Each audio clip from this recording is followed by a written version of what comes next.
Hello,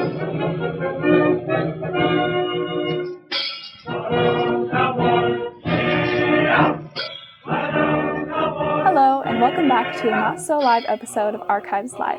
I'm on my way to David Peters' office. David is retiring as head of archives this summer, and soon he'll be moving out of his office. But if you've ever had the chance to meet with David in the Henry G. Bennett room, you'll know this office is full of his personal collections and personality. Before he goes, I want to take a look at some of the things that made his personal office so memorable. Hi, Libby. Hello, David. Is it okay if we come in for a tour today? Sure, come on in. Thank you for joining us. I'm going to start asking David some questions about the office. So, David, how long have you been in this office? This office, I've been in it almost 8 years. So Good time. it's been a good time. And who is it named after? It's named after Henry G. Bennett. Hopefully most people from OSU ties know of Henry G. Bennett. He was our longest serving president from 1928 to 1951. So the office was named for him. And it formerly housed the assistant dean for the library. Very nice. And what were the earliest personal items that you brought in? Of my own things that I brought in. So I collect 16th scale toy farm equipment, and especially tractors. And so I had a considerable number of those in my old office. So those were the first things I moved in. Had to rearrange some shelves to make sure I had space. And so, yeah, those are the first items I brought in. Got me into my next question. What kind of tractors are they? Like the models, functions? What have you got going on? So I've been interested in agriculture. And so the tractors I've collected really tell the story of the development of traction and use of mobile power on farms. And so from the earliest steam traction engines into the later oil generated power to then gas tractors and diesel tractors. So it really kind of covers the beginnings through about 1975. I don't have any more current tractors, but I have John Deere, Case, Farmall, just a variety pack, and then some unusual ones too that they're no longer used. The names are not known by most people. So. Yeah, and behind you, you have some larger tractors. Are those special collection on display ones, or? So those are some of the earliest tractors. Some of them you had to use horses actually to move into the location, and then it provided power in the field. Others then were self-powered. And so there's a Case and some other tractors that are some of the earliest steam traction engines. So, yeah. Very nice. You have a lot of collections in here. So I'll start in the corner over by the lava lamp. You've got some framed insects. Where did you get those? So my father was an entomologist. He was the head of the entomology department here for a number of years, starting in the early 70s. And he had been collecting insects since he was a small boy. So I remember growing up, he had containers, I would guess 24, maybe more containers filled with insects. They were all labeled with where he collected them, identifying them, just the information that was necessary for someone to be able to then work with those insects in the future. So I remember just this huge collection. Well, when he passed away, we donated many of those insects to the museum. The entomology department has an insect museum, fascinating museum over there. But I wanted to have some kind of sampling from his collection. And so I took one of the cases and just picked and chose the ones that I thought were interesting. And so it's really kind of an homage to my dad and his collecting. But I can remember he would collect all through my youth. We'd go someplace and he would always invariably have an insect net with him. And if he saw something, he would go after it and collect it. And he was a big man. So you'd see this 6'6" 250-pound guy running through the field chasing butterflies. It was an interesting youth, but so that collection are things he collected, and some of those insects in that box are older than I am. Oh my, they're very well preserved. And I'm old. They're very well preserved. Do you keep them flat, cool, and acid free, or how do you store those properly? You try to keep them flat, cool, and acid free. I mean, they were pinned, so that means they were laid out. So as they dried, then they kind of freeze in that position. And then really a big problem with insects like that is other insects will begin to use them as a food source. And so really the key is just try to keep them insect free. So there's ways of doing that. I've got a little thing in the box that controls other insects from devouring the insects I have. Huh. Did not know that. It's kind of like beef jerky for insects. Can you tell us about some of the photographs and paintings in here? So one of my favorite buildings on campus was Williams Hall.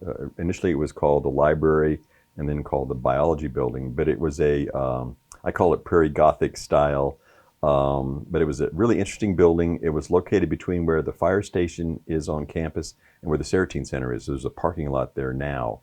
But this building was designed by a Belgian-French architect who designed many of the buildings that are in downtown Guthrie. And so it has many of the same styles. If you still go to Guthrie today, to downtown Guthrie, you'll see those same kind of structures, turrets and rounded windows and things. I've just always been fascinated with that building. And so I have a painting of that building that was done, and I have it in my office. And then I have a painting of a farmhouse. Looks like probably soon after homesteading. And I'm not sure where the original location is, but I've got that painting. I've just always enjoyed. It's kind of rustic and rural, and that's really kind of what I consider, in some ways, my family's background. And then I have a reproduction of Oklahoma and Native American settlement within Oklahoma as certain groups were forced into Oklahoma and other groups were displaced, but where they were allotted land. And I think that's kind of meaningful for me. For Oklahomans, we should always be aware of that.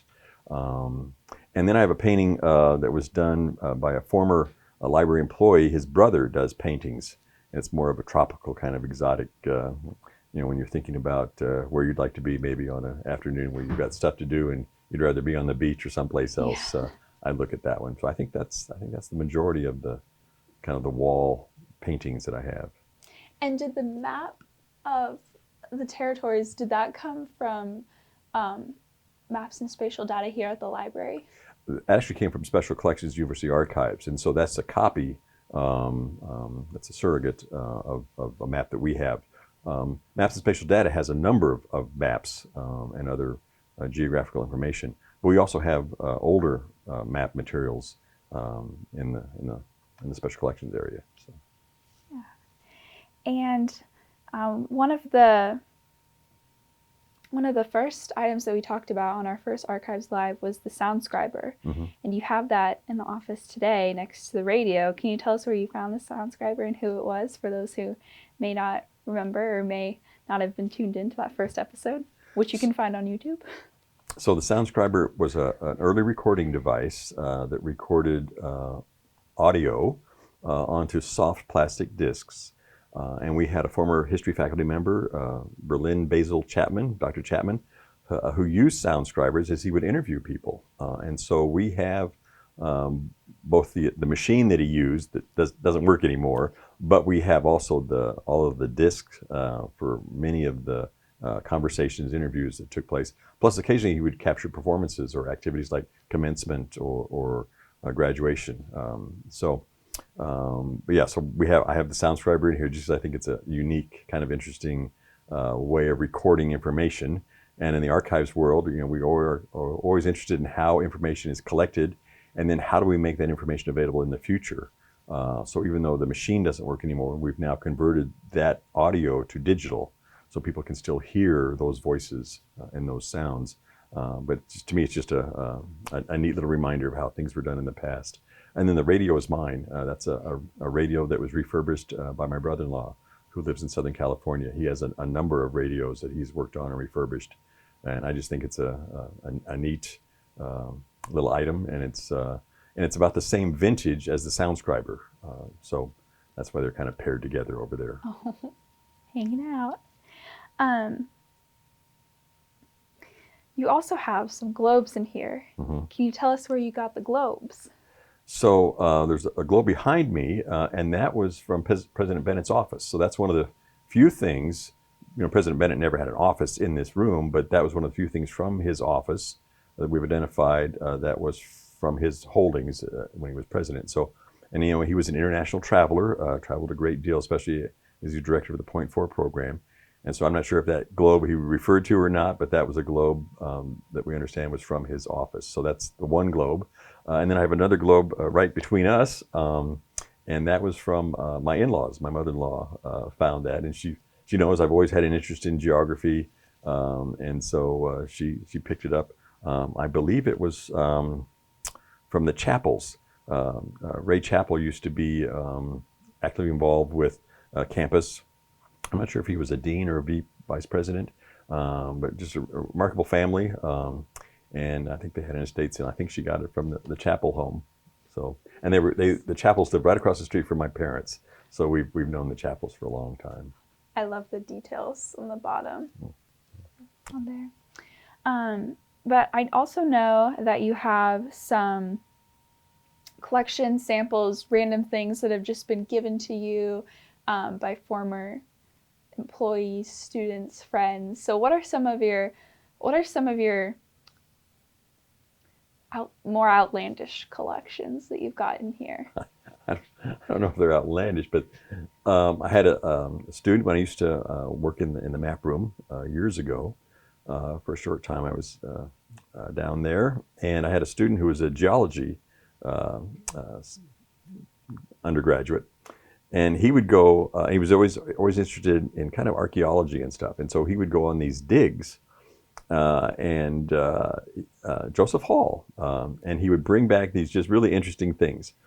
And I guess maybe because I showed an interest in what he was doing, but so he'd probably find 25 or 30 things on a dig, and he'd give me I've got 3 of these already. Here, Dave, have one of those. And so I've got a bunch of fossilized materials that Joseph Hall had collected and given to me, and so I've got that. It's kind of an eclectic batch of stuff. I'm trying to think of some of the other things that people might be of interest. I've got a small pair of wooden shoes. There was a graduate student who worked in the department years ago from the Netherlands.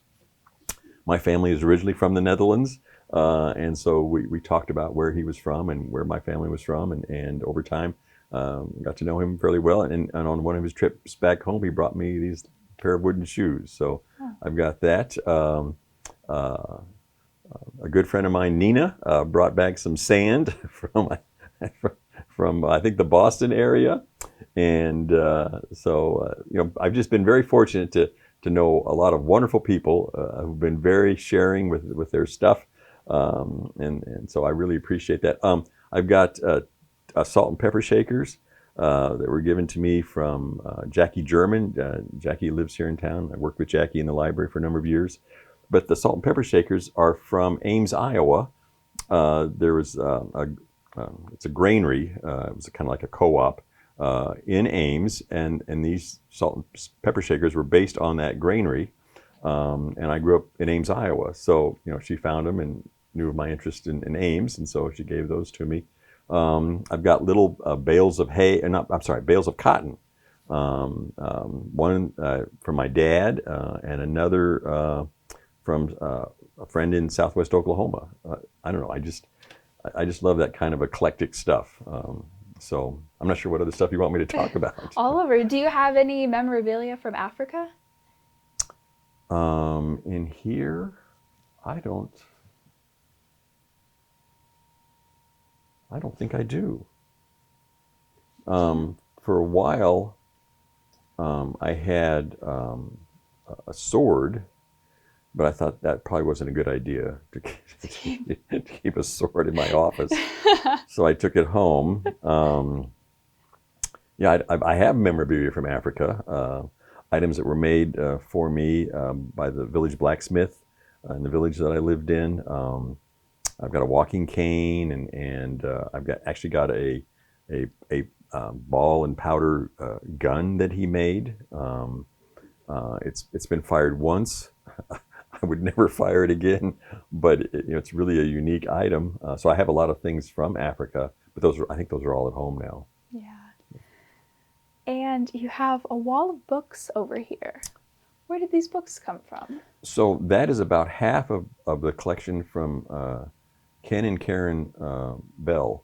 Dr. Bell was on the faculty in engineering for a number of years, and they collected a series of first editions from a publisher who would reprint things in new kind of boxed first editions. And so it's really a marvelous collection of kind of classics that then were reprinted. And they donated those to the library. Oh, that's got to be at least 4 to 6, maybe 8 years ago.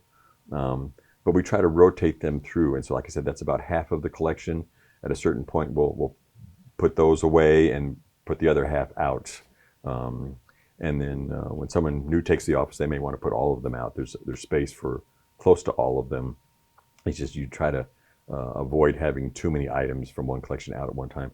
And also because this office has windows on the east side. And so in the morning, we try to reduce the amount of direct sunlight because over time light will fade things too. So, but yeah, those are a beautiful collection of boxed books from Ken and Karen Bell.